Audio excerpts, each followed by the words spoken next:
Well, hello and welcome to another episode of Success Secrets with Mike Favors. I'm your host, Dr. Favors. You all, I appreciate you tuning in today. Let me just say this for those of who have not signed up or registered for our Success Club. There's going to be a link down below. If you're interested in wondering what the Success Club is about /investment club, you can hit the link below and I'll leave it down there for you to get some information about that. Also, if you have not subscribed to our YouTube channel, Success Coach with Dr. Mike Favors, you can do that. Hit the like, subscribe button, you all. We're bringing you content, tips, and strategies on all things to make you a success in business and entrepreneurship. And it's just something that God impressed upon me to do.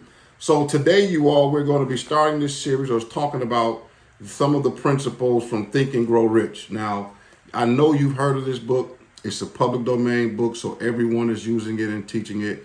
But there are some thoughts in it that, some of our students say, well, you know what, Doc Fave, that's what they call me, you all, is this book still relevant? And I said, is it still relevant? Is the Bible still relevant? Of course it's still relevant. And you say, well, how is that? It's just a book, it's old, and it could be outdated or antiquated. Well, I decided to come on here and do a few things for you. And I'm going to read a few thoughts and give you what changed me. Now, I started reading this book let me see here. I'm going to be totally transparent with you all. I date and record every time I read the book because I read it every year. And the oldest inscription I have with this book in terms of reading it, because when this one tears up, as you can see, I end up buying a new one. So the oldest date that I got in here scribbled, you all, I think is 2008. And so I've been reading it since 2008. And that means I've been reading for about 16 years, something like that. And, I check off things. And so let's get into it. The first chapter, you all, that I want to share with you is called Thoughts Are Things. And it says, truly, thoughts are things, and powerful things at that, when they are mixed with definiteness of purpose, persistence, and a burning desire for their translation into riches or other material objects.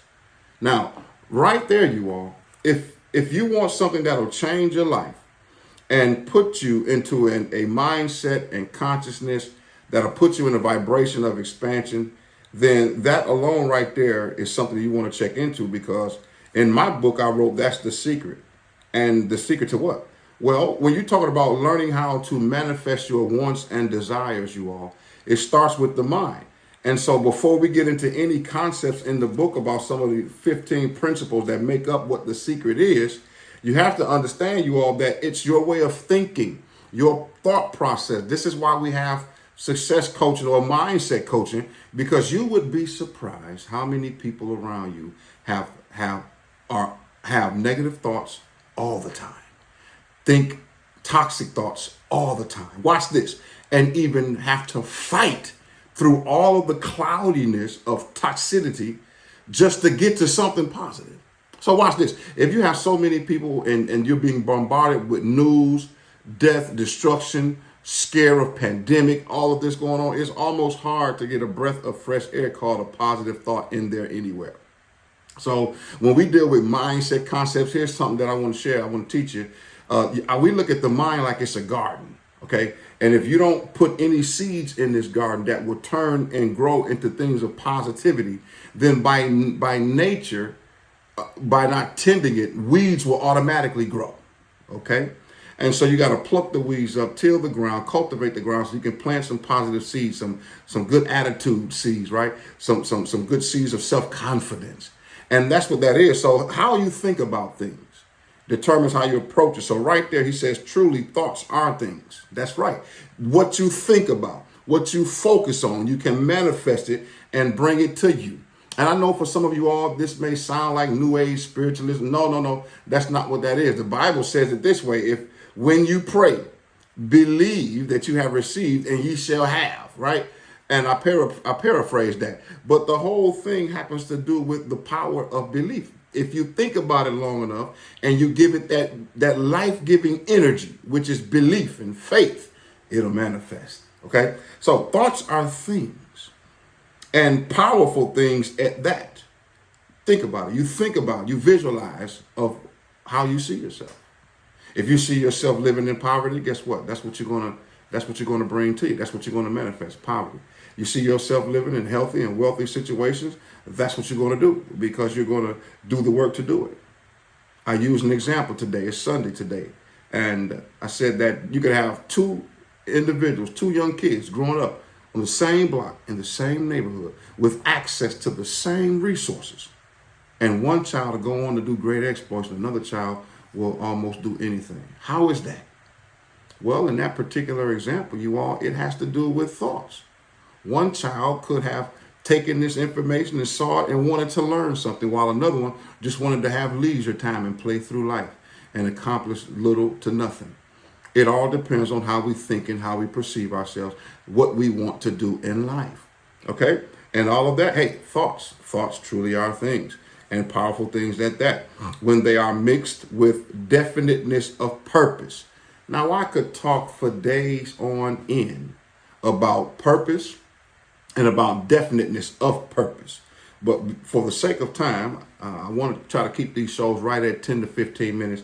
And so for the sake of time, when you talk about purpose, your passion, why it is that you do what you do, and when you make up your mind that you're going to do it, you have to ascribe something to it called definiteness.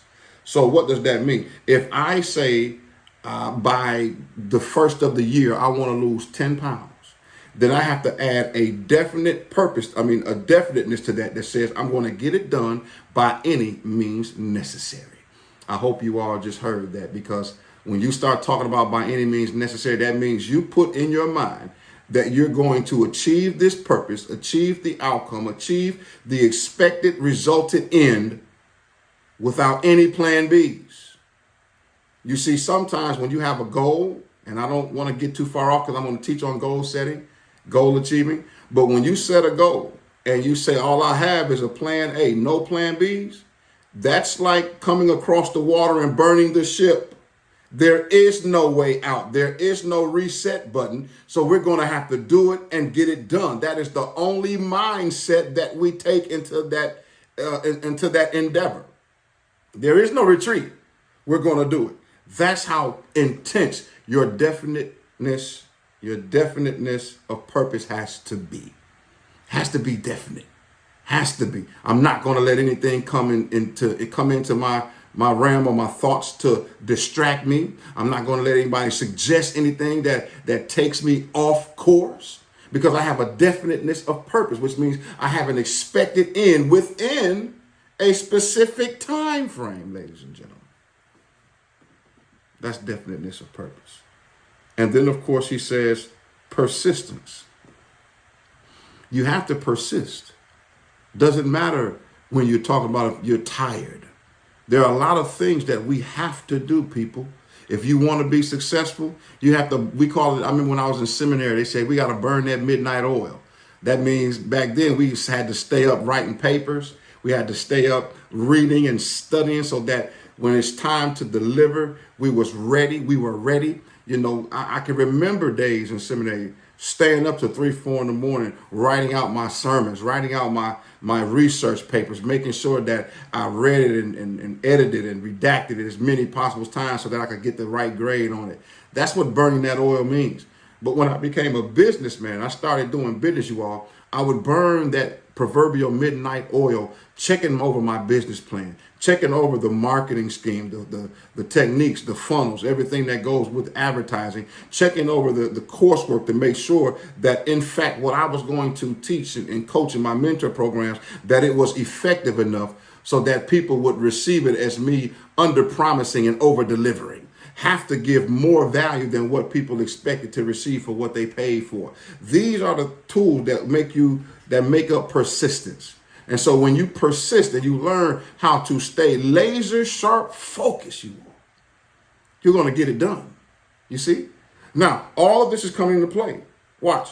Number one, thoughts are things. So what are you thinking about? Now, I want you to zoom out and look at the mere fact that you're here listening to me, watching me on YouTube. We're engaging. I'm sharing something with you.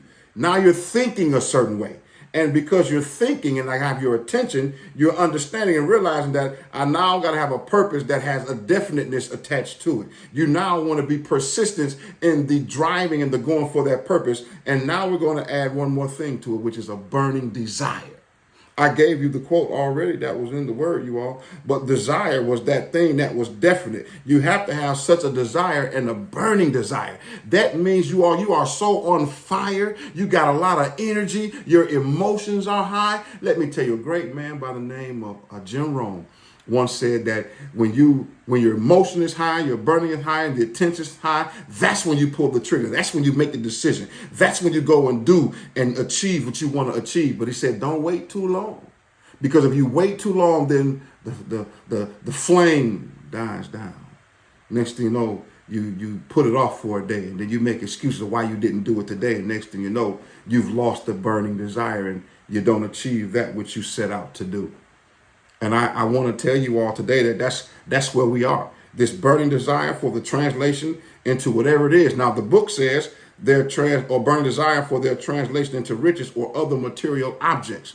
But I'm going to tell you the truth, you all. It works because if you put this whole thing together, just the first paragraph on the first page of this Think and Grow Rich, you all, says truly thoughts are things and powerful things at that. When they are mixed with definiteness of purpose, persistence, and a burning desire for their translation into riches or other material objects. I'm going to say anything. It could be spiritual. I remember I'm closing the book, when I first started teaching and preaching, I had a fear of speaking in front of people, not knowing that God was going to use that to put me in front of thousands, you all. I taught and shared and preached in front of thousands. I'm talking about thousands of people, you all.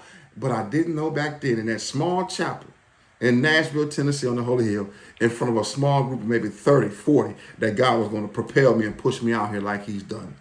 And so I'm telling y'all, it all depends on how you think. When I got it done, and I realized that I do have a gift. I can do this.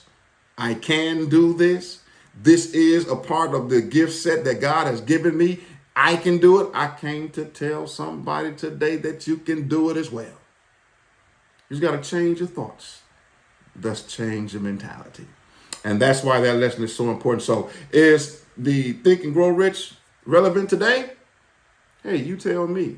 I stand by it. I've been reading it for over 15, 16 years, since 2008. And as you can see and as you can hear, my pages are still being flooded because I still use it today. So once again, thank you all for coming here. If anything I said inspired you, encouraged you, then I've done my job, empowered you. But I need you to do me a favor. Leave a comment below if there are any topics or any things that you would like to hear. Even email me if you will. I check my emails. Let me know what it is that we can share so that we can help you and be effective in the helping. Because I'm going to tell you, this is the season, you all, for a great harvest. I really believe that. This is the time for you to expand. Your time is now. 2023 is upon us, and you're going to want to have yourself situated so you can experience this wealth transfer that's happening. So once again, thank you all. If you haven't subscribed to the channel, please hit the like, subscribe, and turn on that bell notification for those of you who are on YouTube. And as always, those who are on Success Secrets, this is yet another secret I've given you. Think and Grow Rich is a secret that many people don't know about, and I just expounded from you from one paragraph. It has a whole book of 16 chapters that we're going to get into. So as always, this is Doc Faves. I appreciate you. Be blessed by the best. We'll see you next time.